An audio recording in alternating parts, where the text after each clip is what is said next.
ऋणानुबंध यानी आप में मौजूद शारीरिक याददाश्त। ये खून के रिश्तों से हो सकती है, This can also ये यौन संबंधों से भी हो सकती है। शरीर एक याददाश्त बना लेता है। इसे जेनेटिक मेमोरी कहना ठीक नहीं होगा। ऋणानुबंध माँ बाप से बच्चों में आने वाले अंश का असर नहीं है। ये उस स्तर पर नहीं होता। वंश से जुड़ा याददाश्त का एक स्तर होता है।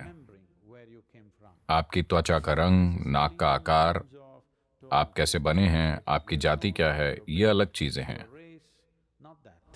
it is just that if you just as much as hold somebody's hand, बात बस ये है कि अगर आप किसी का हाथ भी पकड़ेंगे तो ऋणानुबंध बन जाएगा। इसीलिए भारत में लोग ऐसे मिलते हैं। वो ऐसे नहीं करना चाहते, वो ऐसे प्रेम करते हैं। और कई चीजें हैं। वो कुछ पदार्थ नहीं देंगे, ना कोई आपको नमक देगा और ना आपसे लेगा। यदि आप उन्हें नमक देना चाहेंगे तो वो कहेंगे यहाँ रखिए। वो आपके हाथ से नहीं लेना चाहेंगे।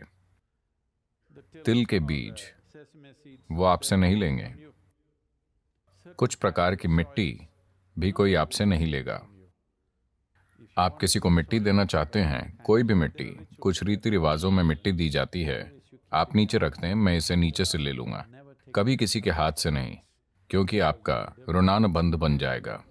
because the culture is constantly conscious of not building bondage, क्योंकि इस संस्कृति में हमेशा बंधन न बनाने और जीवन के बंधन को कम से कम रखने की जागरूकता है, बस जितना जरूरी हो।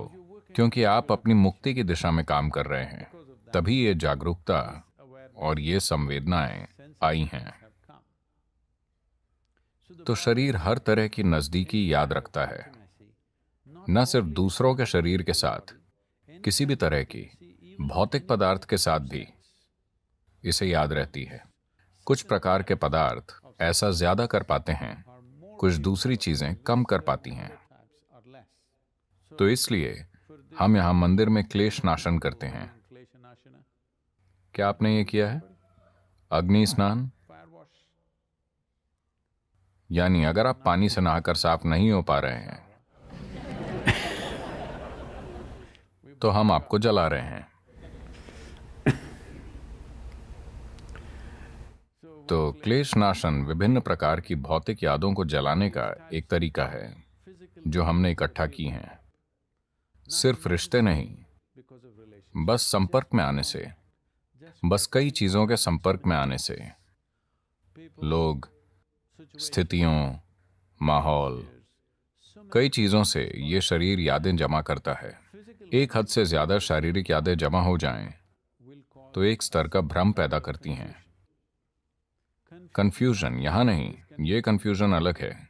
ये भ्रम आपने कमाया है। शारीरिक भ्रम अलग होता है। अगर शरीर भ्रमित है तो वो आराम में नहीं आ सकता। कई लोगों ने देखा होगा,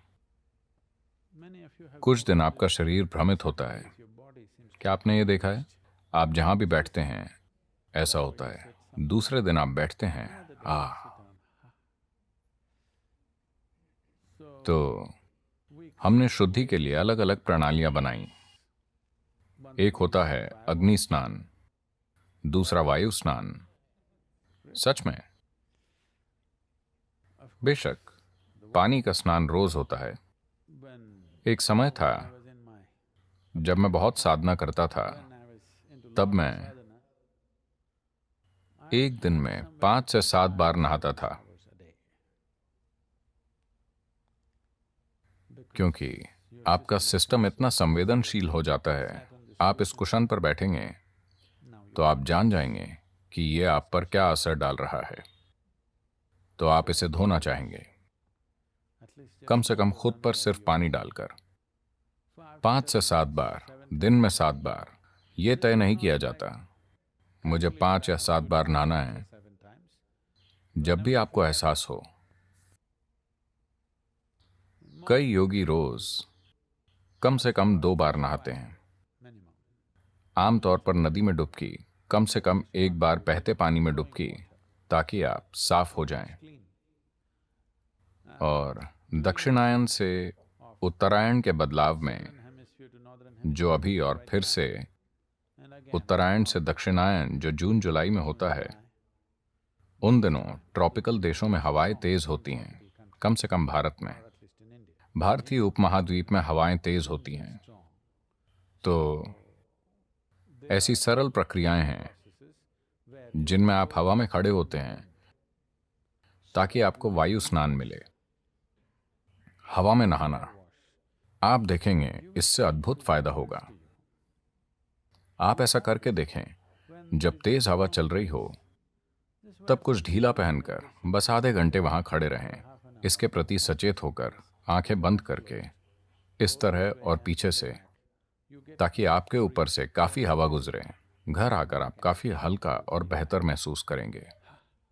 शायद आपको ये पता नहीं होगा, सभी सन्यासी, साधु और सन्यासी हमेशा बहुत पतली मिट्टी, sieved mud, red earth, लाल मिट्टी से अपने कपड़े रंगते हैं। पूरे आश्रम को उस रंग से रंगा गया है क्योंकि हमने बस मिट्टी का इस्तेमाल किया है, ठीक है? मिट्टी और एक तरह की गोंद पेंट की तरह चिपकने के लिए। आश्रम की सभी इमारतें इसी तरह रंगी गई हैं और सभी साधु सन्यासी जो आध्यात्मिक पथ पर हैं, वो अपने कपड़े लाल मिट्टी से धोते हैं, छानी हुई मिट्टी से धोते हैं, इसीलिए ये रंग आया है। या तो कपड़े अलग धोने चाहिए या हमेशा इसे मिट्टी से ढकना चाहिए ताकि आपका ऋणानुबंध सिर्फ धरती के साथ हो, न कि आसपास के लोगों के साथ, न कि आसपास की चीजों के साथ, बस धरती के साथ।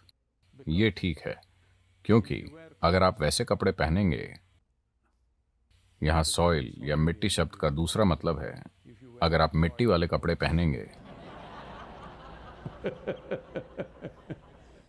नहीं नहीं, वैसे नहीं, लाल मिट्टी से रंगे हुए अगर आप वो कपड़े पहनेंगे तो एक तरह से शरीर को याद रहेगा कि वो कहां से आया है और कहां जाएगा।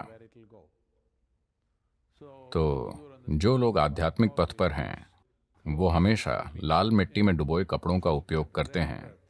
आपको पता नहीं चलेगा, ऐसा महसूस नहीं होता, पर वाकई वही रंग है।